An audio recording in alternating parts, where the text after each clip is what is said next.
on est de retour en studio. Ben, de retour, on n'est même pas encore arrivé. On n'est jamais arrivé. En fait, comme vous avez pu remarquer, on a commencé avec une chanson et on commence en retard à ceux qui ont pu avoir la joie d'écouter le point de presse de Rempart, avec qui sont fait clencher. Ouais. Et que ça a été assez long Ils sont allés chercher la POC d'un coin, ils ont donné 210 Ah ouais, on sait tout ça. Donc, Donc, on se fait amputer une demi-heure en commençant. Ouais. Donc, on a décidé de commencer avec une chanson tout de suite.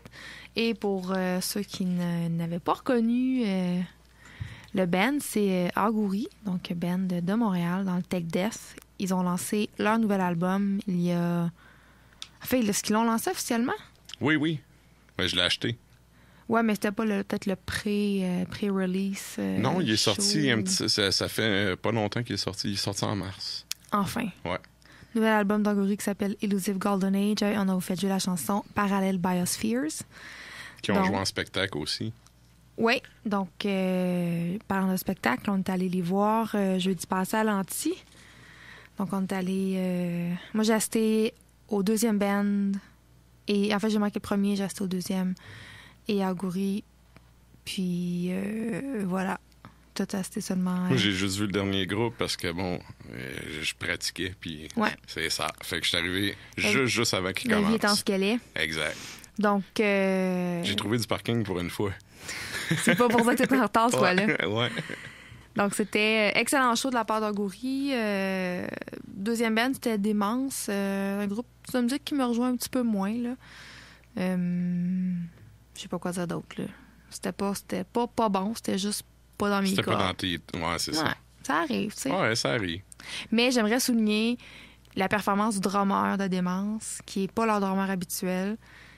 Le drummer habituel n'a pas pu être là. OK. Et le gars qui a joué a pris toutes les tunes 3 jours avant. Oh, OK, c'est quand même... Ouais. Puis, ça vaut la peine de le souligner. Ouais, il a fait des petites erreurs. Là. On l'a vu dans des chansons, des fois, que c'était un peu... il se trompait entre un couplet ou un refrain ou tout ça, mais pour vrai, pour 3 jours de pratique, là, je le souligne. Ça a fait la job. Bon. Ah oui, il a bien fait ça. OK, excellent. Donc, Démence, et puis après ça, il y a eu Agouri. Donc, comme d'habitude, c'était excellent. Agouri, c'est un band de qualité à voir, autant à voir qu'à écouter sur CD. Ils ont bien livré. Ouais, j'ai aimé l'énergie du band. Il y avait vraiment quand même une bonne drive. Puis il faut dire qu'ils ont eu des problèmes de matériel. Ouais. Il y a des amplis qui ont sauté juste avant le spectacle. Ils se sont vraiment organisés avec les moyens du bord. Compte tenu de ça, c'est quand même, c'est non négligeable, ne serait-ce que pour le stress, là, que t'as quelque chose qui pète juste avant de commencer le spectacle. Seul bémol, je m'en parle. Moi, de où j'étais le son, il y a un bout, j'entendais juste la bass. Mais encore là, ça m'a permis de savourer les tracks de bass à Forest. Mais il faut aussi préciser, parce qu'on était dans le même coin, là. On était devant l'ampli de la bass, en dessous du haut-parleur. Donc, je pense qu'on avait juste un mauvais spot. Ouais. Ah, ça a commencé, là, l'ampli de bass était à broye, là. Il était à broye tout le show. Ouais. Fait que c'est ça. Moi, j'ai pas vu les autres groupes, donc je pourrais pas vraiment en parler. Mais en tout cas, très bon passage pour Agouri ici. Ouais, vive les jouets de la radio communautaire. Ouais, vous me voyez pas, mais je suis en train de rusher avec mon filtre. Yes. Donc, je veux pas tenir. Juste pour faire peut-être un petit parallèle aussi avec... c'était pas mal ça par rapport au show. Yeah. Juste pour faire un petit parallèle là, par rapport aux nouvelles de la semaine, évidemment, avec le 1er avril, il y a eu beaucoup de bullshit qui s'est écrit, donc j'ai essayé de tout éliminer ce qui était du 1er avril, garder un peu le plus important. Je sais pas si t'es au courant, mais j'ai vu que Voivode en studio pour un 9e album. Il n'y a pas de date d'annoncer pour la sortie, mais bref, un nouvel album pour Voivode. Il y a aussi le drummer de Corrosion of Conformity. C'est niaiseux, là. Il a été opéré au genou. Oui, ça change beaucoup de choses. C'est ça. Puis là, je me suis dit, ils ont-tu une tournée quelque chose? Je t'allais voir. Ils sont en tournée du 12 mai au 11 août. Ouais. Il se fait opérer juste avant. Puis il arrive de tourner. Il vient juste de faire un tour. OK. Ouais. Ben, gars, il est comme entre deux tournées, de ce que je comprends. Bon, ben, tu vois, je me suis dit, j'espère pour lui, ça va guérir vite, parce que là, ils sont en show pendant, c'est ça, jusqu'au mois d'août. Puis ils ont des dates, là, je t'allais voir, c'est presque à tous les jours. Ouais. Par rapport à ça aussi, je voulais vous dire qu'il y a un show le 7 août à Toronto, puis le 8 à Montréal. Puis il y aura, des fois, le monde dit, peut-être qu'à Québec, ils vont les booker, mais là, le 9, ils jouent en Pennsylvanie, fait que je pense pas qu'il va y avoir de show à Québec. Fait que pour les gens qui veulent voir Corrosion of Conformity, ça va être à Montréal. Puis aussi, Danzig, je sais pas si t'as vu, qui fête le 30e anniversaire du band, qui vont jouer à... Tout ça, moi. C'est quoi? C'est Psycho Vegas? Psycho Las Vegas? Psycho Vegas. Ouais. Puis ils vont faire l'intégrale de How the God's Kills, qui est sorti en 92, mais c'est vraiment un show unique qu'ils font juste là. Puis c'est eux qui sont annoncés comme headliner. Fait que... D'ailleurs, le Psycho Vegas, c'est, à mon avis, un des meilleurs line-up de l'année en frais de festival. Ah ouais? Donc, ça... Considérant qu'il faut aimer le Doom puis le Stoner. Dans ce qui est sorti jusqu'à maintenant, ce qui est annoncé. Ben, le line-up est complet. L'affiche du Psycho est complète depuis environ un mois, je pense. Okay. Un mois et demi. Si vous êtes des fans de Stoner, de Doom, de tout ce qui est plus lent et pesant, c'est la place à être cette année. Okay. Ils ont un excellent line-up. Ah, ben c'est bon. Puis là, je check bien ça. Mettre un petit bruit de fond. Il y a un nouveau clip qui est sorti qui m'a laissé un peu pantois. T'as-tu vu ça? Ben oui. Le nouveau clip de Dimmu Borgir, faut dire c'est le deuxième extrait du nouvel album. Puis, ben j'ai été un peu déçu à première écoute. J'ai comme l'impression, en tout cas, depuis une sortie de Diaboli, ils ont pris une direction moi qui me rejoint vraiment à moi. Puis, je te dirais, après 2-3 écoutes, j'ai quand même trouvé un certain contenu, là. Mais je sais pas, c'est peut-être... Pour les fans du vieux Dimmu, là, ça n'a rien à voir avec avant, là. Moi, j'ai jamais été une fan de Dimmu Borgir. Genre, ever. Ça m'a jamais accroché. Ben, moi, j'étais pas un fan fini, mais tu sais, il y a des trucs... Darkness Enthroned Triumphant, c'est quand même un très bon album. Ah, je dis pas qu'ils ont pas de bon matériel. Ce que je dis, c'est que c'est pas un band que j'ai suivi ou que je suis, tu sais. Ouais. Je les vois popper dans l'actualité, là, dans les magazines et les blogs que je suis, mais... Moi, c'est le côté promo aussi avec le manteau, là, j'ai un peu décroché. Mais en tout cas, ça, c'est une autre histoire. Fait que c'est ça, un nouveau clip qui est déjà en ligne, là. C'est un nouvel album qui s'appelle Aeonian qui sort le 4 mai. Il y a le band de Rouen, que là-bas on appelle Black Empire, qui ont mis en streaming complet leur album sur leur Bandcamp. Il y a Bong aussi, groupe suisse, qui vient de sortir un album. Ça a sorti vendredi. Il y a Bong qui a sorti, je pense que c'est Infinite ou Infinity, là, c'est le signe d'infini sur la pochette. Puis t'as Primordial d'Irlande qui a sorti un nouvel album aussi. Yeah. Puis le clip d'At the Gaze qu'on parlait hors d'onde, là, ça sort le nouvel album 18 mai. Ça, sérieux, j'ai vraiment été satisfait parce que ça sonne vraiment ça sonne At the Gaze. Là. Si vous êtes fan du groupe, d'après moi, en tout cas, si cette tune-là présage du reste qui s'en vient, ça va être excellent. Fait que ça, c'est sur les internets, évidemment. Puis, il y a Cataclysm qui ont sorti un nouvel extrait. Oui. Premier extrait du prochain album qui sort le 1er juin. Puis, ben c'est ça, on va aller écouter ça, je pense. Yes. Puis donc, le clip est sorti, je pense, c'est la semaine passée? La semaine dernière.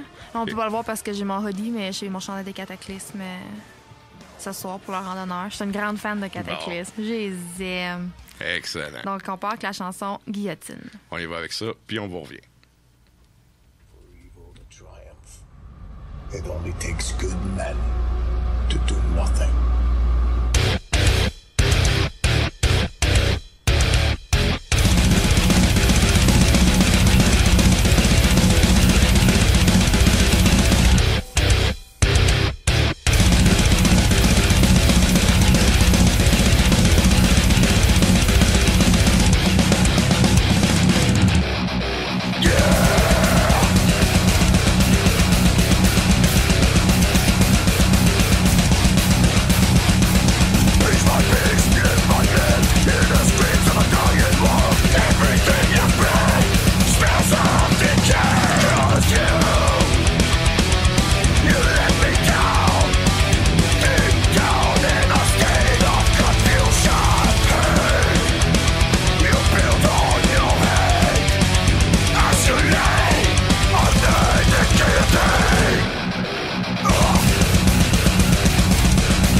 Nous sommes de retour en studio. Ouais.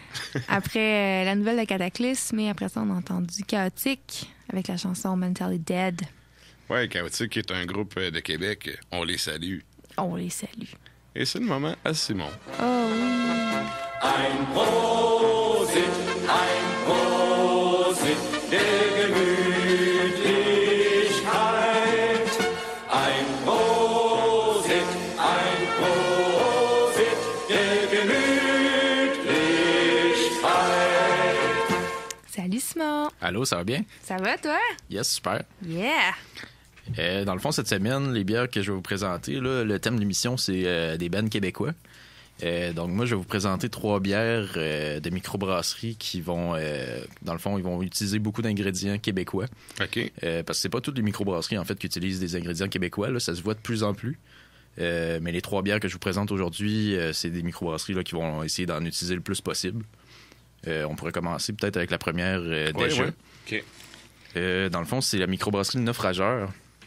Eux qui ont reçu la certification biologique sur plusieurs de leurs produits l'an passé. Puis vraiment, tous leurs produits, là, ils vont même avoir des 100% Québec ou même la levure utilisée, ça va être une souche québécoise. OK. Wow. Ce qui est quand même rare bon. aussi. Hey, on se posait la question la semaine passée, il y a 2 semaines, puis les levures, il y a des levures typiquement québécoises. Oui, c'est ça. Okay. Eux autres, dans le fond, la levure qu'ils utilisent, c'est la Jean Talon. Okay. La même pour les Annadale, si vous connaissez. Puis, dans le fond, ça, c'est la première option. Puis l'autre option, c'est soit de les isoler soi-même. Il y a pas mal juste Pit Caribou qui fait ça au Québec en ce moment. Mais je pense que ça en vient de plus en plus, ça aussi. Parce que sinon, dans le fond, juste pour l'information, toutes les levures, ça vient des labos aux États-Unis pas mal. Là, OK. en général. Okay. Même les levures dites sauvages. Là. Ouais. Ils Ça sont vient, sauvages en labo. Ouais, c'est ça. Ma vie n'est qu'un mensonge. Fait que, dans le fond, la bière que j'ai apportée du Naufrageur, c'est à l'abordage. C'est leur bière aux fraises qu'ils font une fois par année. Puis, dans le fond, là-dedans, ils ont mis du mou de vin de fraise qui a été utilisé là, par la ferme à l'abordage, qui est une ferme pas trop loin de la brasserie. Là. La brasserie est à Carleton-sur-Mer. OK. Donc, une ferme en Gaspésie. C'est ça, c'est vraiment une bière aux fruits que moi, personnellement, j'adore. Là. Ça sort pas trop des petits fruits sucrés. Là. C'est vraiment comme... Ben c'est ça, c'est bien balancé. C'est pas trop sucré. T'as quand même le goût de fraise assez présent aussi. C'est vraiment plus comme confiture de fraises, moi, je dirais. Là. Ouais, j'avoue. Mais sans le petit goût sucré. Sans sucré, ouais. Parce qu'il n'est pas sucré. Elle sent sucré. Ouais. mais elle est pas. Pas trop. Pas trop. Mais c'est quand même, Juste assez. c'est bien dosé parce que c'est le genre d'affaire qui peut tomber vite sur le cœur quand Mm. c'est trop fruité puis sucré en même temps. Là.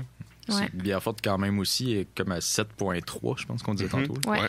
Puis ça paraît pas du tout non plus là, à cause du goût fruité des fraises. là. OK. Puis ça, c'est un brassin, that's it. Je pense qu'ils en font peut-être un ou deux pendant l'été, là, Ok. mais c'est vraiment juste comme pour la période estivale. OK.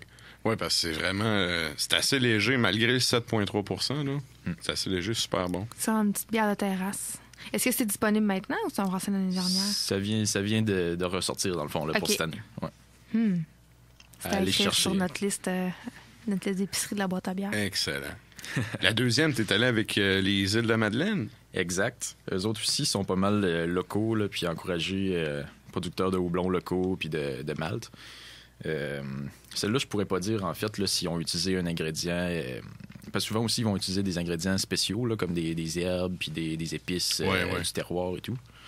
Mais celle que j'ai apportée, dans le fond, c'est leur dernier brassin là, qui viennent, encore une fois, de ressortir pour l'été. C'est la palabre Bombe de soleil, qui s'appelle. C'est une espèce d'ale belge, avec une levure belge, puis qui a été houblonnée. Vraiment pour avoir le petit côté fruité du houblon par-dessus. Puis c'est vraiment une bière estivale qui se boit bien. Elle est encore assez forte, encore une fois, là, elle est à 8%. Le côté herbacé est assez présent. Hein? Quand même, il y a une petite C'est amertume, ouais, le fun. ouais. Là. C'est pas trop intense, mais juste assez là, pour... Juste un petit peu en arrière-goût, là. C'est vraiment une bière estivale. Là. Ouais, super bon. C'est assez trouble aussi là, comme produit. C'est pas tout à fait une IPA, mais t'as quand même le petit côté le fun du houblon. là. Ouais. C'est une bonne introduction peut-être au IPA, en fait. Ouais, Il n'y a ouais. pas le kick des molaires, là. Il n'y a pas de... Mais Pas je trop suis d'amertume. je suis curieux, là, un petit peu plus tablette. Là. Je suis sûr que le côté herbacé il doit ressortir encore plus. Ouais, c'est bon. Ça fait différent aussi. C'est pas le genre de goût qu'on retrouve souvent. En tout cas, moi, c'est pas le genre d'affaire que je goûte souvent. Là.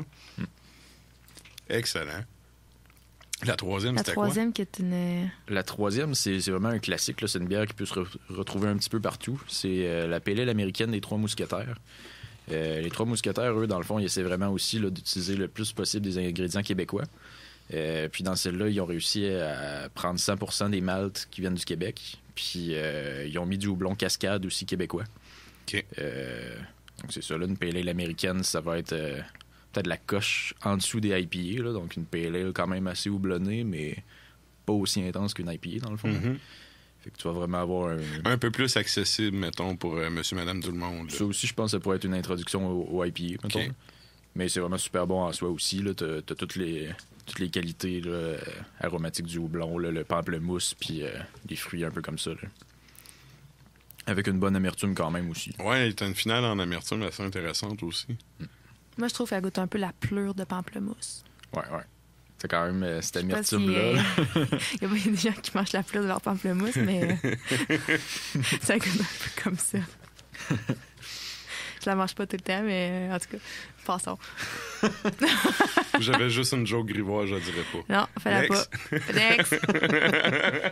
OK. Hey, c'est vraiment bon, ça aussi.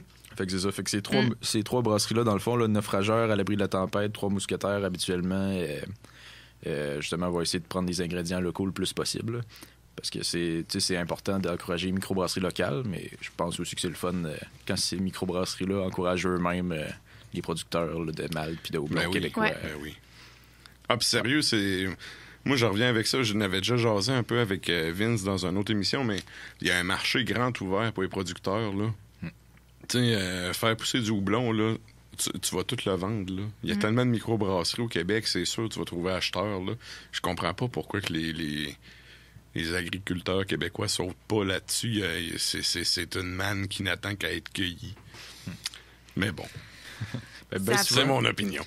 ben souvent, le seul hic, dans le fond, là, c'est que les brasseries... en fait, la qualité du malt puis des houblons est pas nécessairement toujours sa coche au Québec. Fait qu'il y a beaucoup de microbrasseries qui vont se dire, je vais prendre mon houblon qui est moins cher aux États-Unis parce qu'il est de meilleure qualité. C'est un type de houblon qu'on peut pas avoir au Québec puis qui est à mode, mettons, en ce moment. Pour faire des grosses IPA.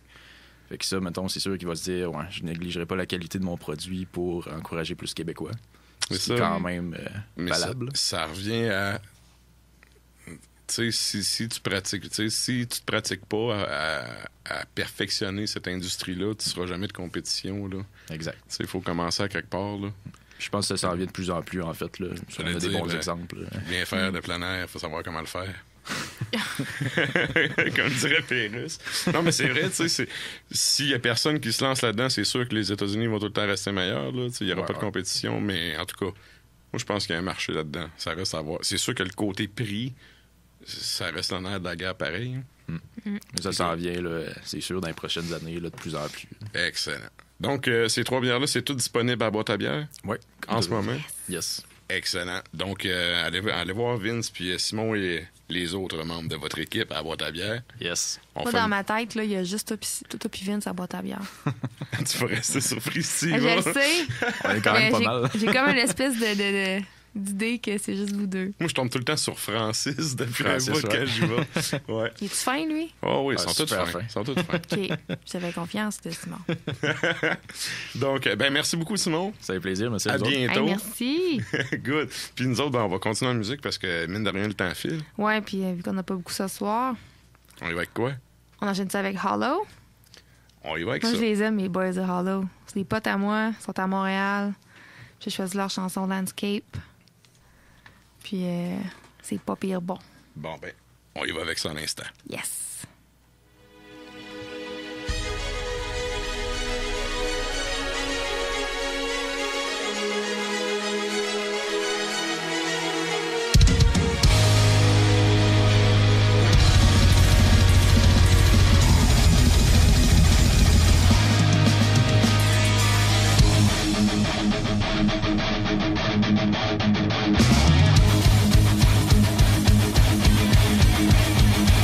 Yeah!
c'était Hollow avec Landscape. Donc, excellent groupe. D'ailleurs, le chanteur fait aussi partie du groupe Hands of Despair, dont on vous reparlera sous peu. Ah, c'est vrai, j'ai vu ça passer sur Metal Archive, justement. De? Ben, que c'était le chanteur de End of Despair. Oui, c'est un de mes chanteurs préférés du Québec. Okay. Ah, moi, je connais Max, mais je connais pas le chanteur. Bref. Charmant jeune homme. Bon, on le salue. Je le salue, en tout cas. Salut, Jeff. Good. Et là, c'est le moment Klimbo.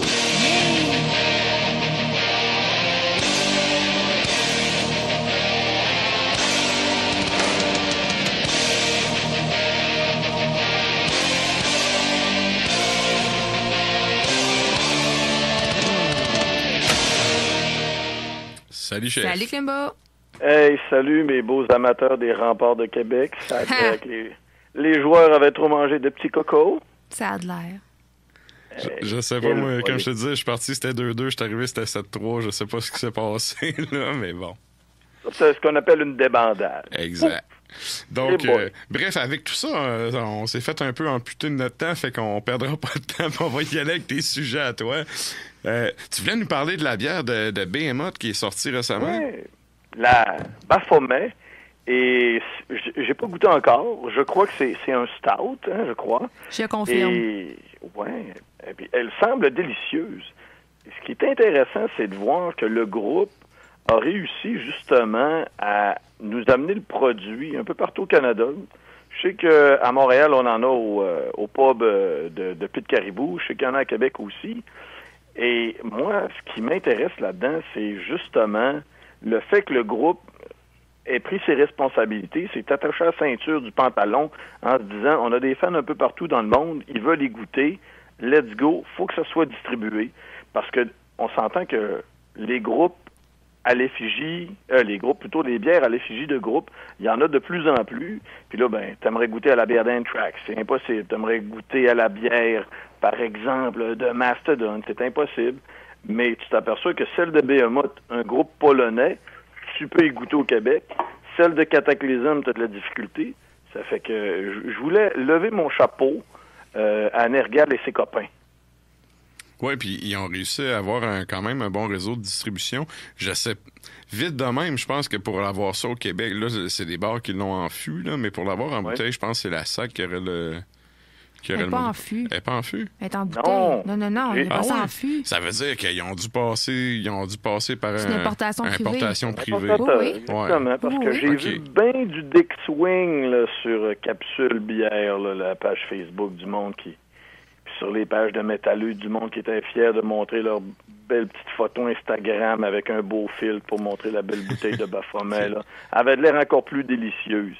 Ah, mais c'est ça veut dire que c'est des importateurs privés. Fait qu'il faut vraiment que tu sois bien. Si t'en veux, je sais qu'à Québec, il y en a au bateau de nuit.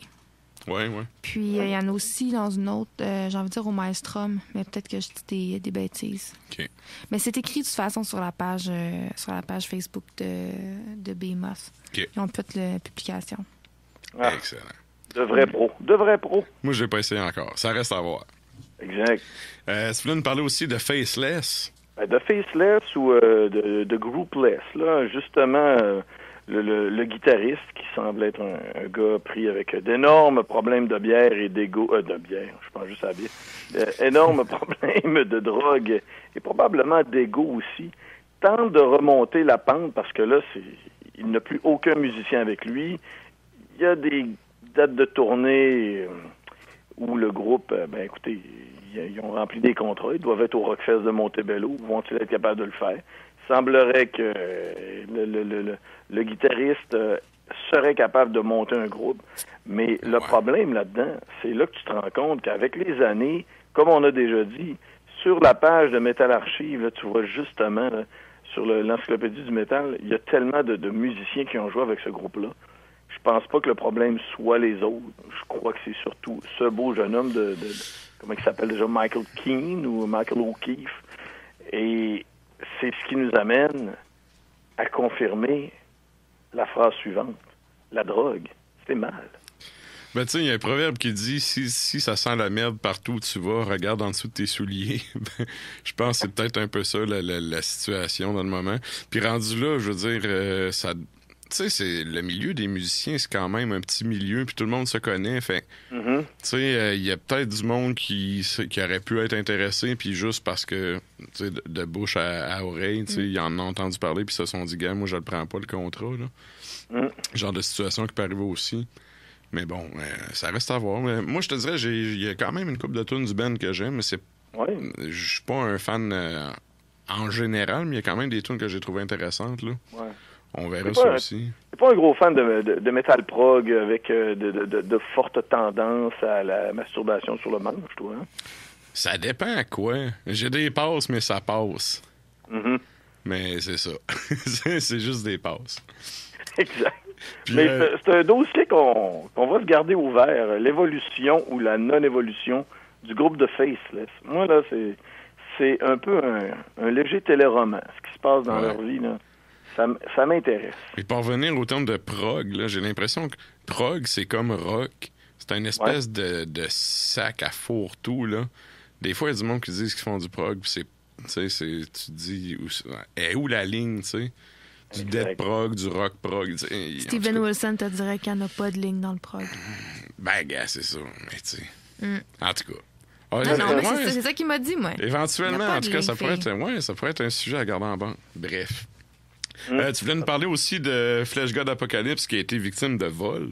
Ben oui, pauvre Flesh God Apocalypse. Écoute, quand tu suis l'évolution du groupe, tu vois que ce sont des guerriers de la route. Hein. Ils ont déjà expliqué que pour leur première tournée en Amérique du Nord, écoute, il y avait un véhicule là, vraiment là, de piètre qualité, le strict minimum, puis les guitaristes racontaient que c'était avec les têtes d'ampli sur les genoux, puis ils roulaient, puis ils sont allés de ville en ville. Puis l'année dernière, tu voyais le batteur là, qui était victime d'un empoisonnement alimentaire, puis il drummait pareil, puis à un moment donné, il était plus capable, puis il s'est mis à vomir partout derrière son drum. Tu dis, ces gars-là, là, ils méritent vraiment toute la notoriété qui les entoure, puis là, t'apprends que, justement, leur claviériste est celui qui a organisé les orchestrations sur le nouveau Dimmu Borgir. Ça va bien, ça va bien.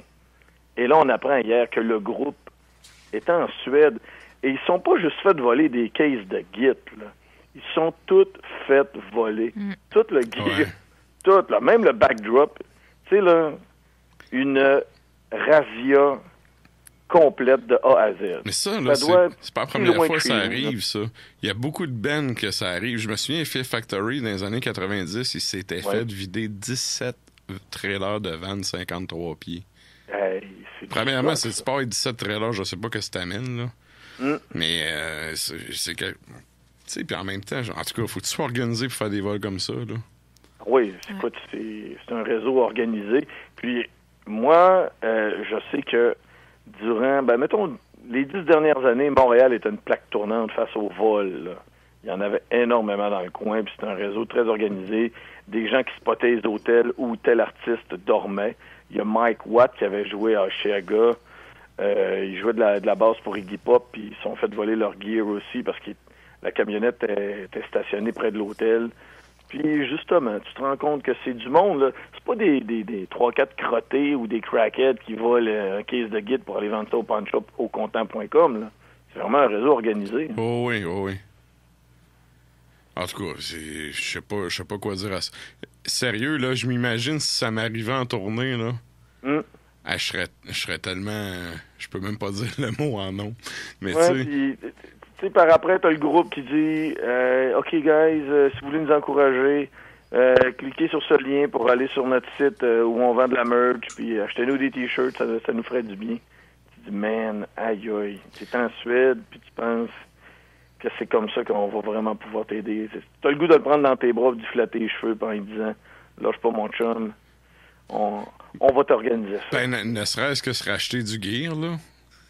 D'ailleurs, par leur gear, le groupe a mis des photos de leurs guitares qui sont custom-made, là. Donc, qui sont uniques, là. Donc, si jamais vous voyez ces guitares-là passer... Ah, mais ça dépend, custom. C'est-tu custom? Il y en a une ou c'est un modèle custom? Parce que ça, c'est des répliques. Ben là, il faudrait que tu les appelles puis que tu leur demandes, là. Je sais pas, tu sais. C'est parce que, tu sais, des guides signatures, là, ça existe, là. Puis, tu sais, t'as 3000 copies, pareilles comme celle du gars. On va voir les photos, okay. ça pour... Mais en tout cas, c'est sûr, si c'est un exemplaire unique, ça donne un peu plus de chance de le trouver. Puis encore là, il faut que la personne sache. Mais bon, c'est le genre d'affaire... Donnez-le une chance, puis aller regarder des photos. Ouais, pour un Ben en tournée, sérieux, c'est un cauchemar. Là. Je pense que c'est une des pires affaires qui peut t'arriver. Là. Ouais, mais ça arrive jamais à deux frères, par exemple. Ouais, c'est bizarre. Personne ne veut voler deux Mais eux autres, on s'en sac, ils sont subventionnés à l'os. C'est vrai, t'as bien. On retombera pas là-dedans, là, Ouais. les subventions. Donc, On passe. ça fait pas mal le tour pour le temps qui nous reste. Fait qu'on va se garder Ouais. ton dernier sujet pour la semaine prochaine. J'en aurais d'autres en plus. Excellent, ça. Ça, j'en doute même pas. J'en ai de la swamp à dire. Good. Ben, on te remercie beaucoup pour la patience parce qu'on était un petit peu plus tard que d'habitude. Fait que, puis on te souhaite une bonne semaine. Hey, pas de trouble, j'ai tellement de chocolat Laura Socor à manger, ça va bien se passer. Excellent. Salut, là. Hey, ciao, Salut, Clément. bonne soirée les loulous. Bye. Bye. OK, donc nous, on va poursuivre en musique. Yes. J'aime ça quand tu nous appelles ces loulous. Moi, ça me fait... Je me sens toute chose en dedans. Moi, toutes les fois que ça commence, je me dis, bon, qu'est-ce qui va nous lâcher? Oh, j'aime ça. Sur ces belles paroles, on enchaîne avec... Il faut choisir parce qu'on pourrait pas tout dépasser. Ouais. On part-tu avec Blackguard? Allons-y avec ça. Ah, on part avec Blackguard. Bon, I Demon, d'ailleurs, la chanson qu'on va faire jouer. c'est parti.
Ça, c'était du Blackguard, pour ceux qui connaissaient pas.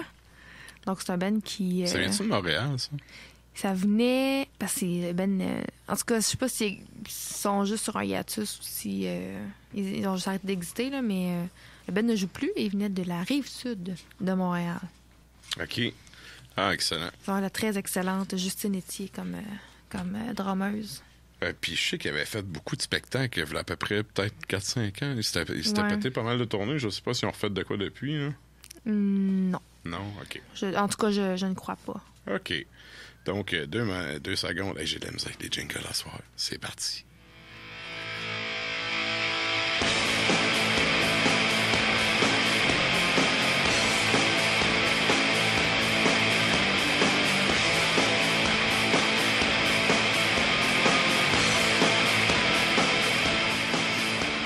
Donc, qu'est-ce qui s'en vient cette semaine en termes de spectacle? Hey, pas grand-chose. C'est triste cette semaine. Ah ouais? J'espère que vous avez profité la semaine passée avec le marathon show qu'on a eu. Ouais, c'est ça fait contraste un peu. Ouais, puis là, ça va recommencer la semaine prochaine aussi, mais cette semaine, on tient ça tranquille, puis on va chercher de la bonne bière à boîte à bière. Il y a des petits trucs, mais... Ouais. Pour ceux qui veulent vraiment aller voir un show, là, vendredi, au Scanner, il y aura un show un peu plus rock que métal, en fait. Avec les bands de Mouche, je sais pas comment on le prononce, M-O-O-C-H. Mouche, ouais. Je dirais Mouche, moi. Ouais, Mamoutou, mais qui sait? Enfin, Mouche, Bronco et Black Holes Without Sky, donc c'est surtout plus du rock. Ça se passe au Scanner. Sinon, il y aura aussi un hommage au rock des années 90 au Quartier de Lune qui sera fait par le band Timeless. Ça, c'est vendredi soir. Puis samedi, c'est vraiment le Quartier de Lune qui gagne cette semaine. Parce qu'il y aura un autre hommage au band Full Beat. OK. Si jamais vous aimez ça, ben vous irez les voir. Ben moi, j'aime pas, mais je sais qu'il y a quand même un crowd pour ça. Là. Ouais. Moi, j'ai quitté leur show quand j'ai dit ouais à Montréal. Je suis... non. Moi, je trouve ça vraiment trop pop, là. Est-ce correct? C'est chacun son truc. Mais sachez, si vous aimez Full Beat, il y aura un hommage au Quartier de Lune samedi soir. OK. Mais moi, je serai pas là. C'est juste ça? C'est tout? OK. Ben, regarde, on va finir avec 2 tonnes parce que, ben, ironiquement, il nous reste du temps. Il nous reste du temps. On pensait pas qu'à une demi-heure de moins, on aurait du temps. Yeah. Fait qu'on va finir avec Ostrogoth, une toune de Martyr. Ben, je pense que c'est Trois-Rivières, hein? Je pense que oui, mais... Un Ben qui a vraiment mis le feu aux planches des années 90, qu'on a un peu perdu de vue. Ben, Dan Mongrain était quand même assez occupé, là.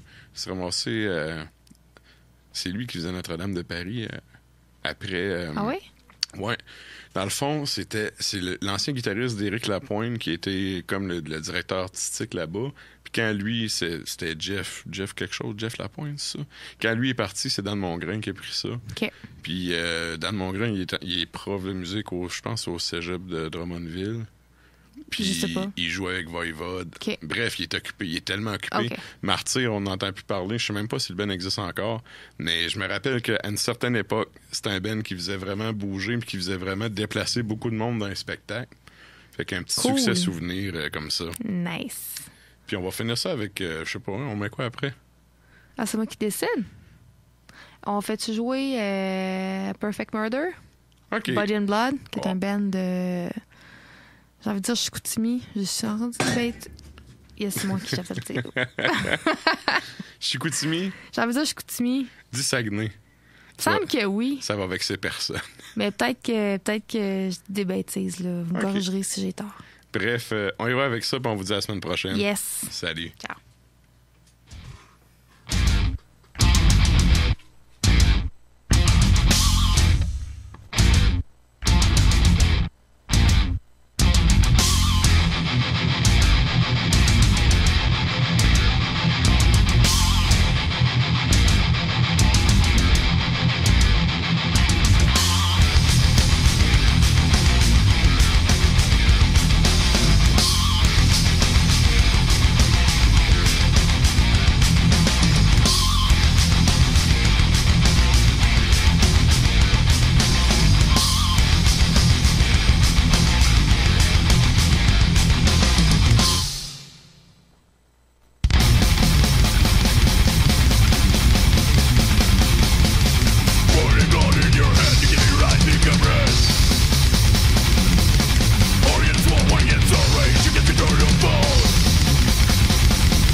Your strength is all you need.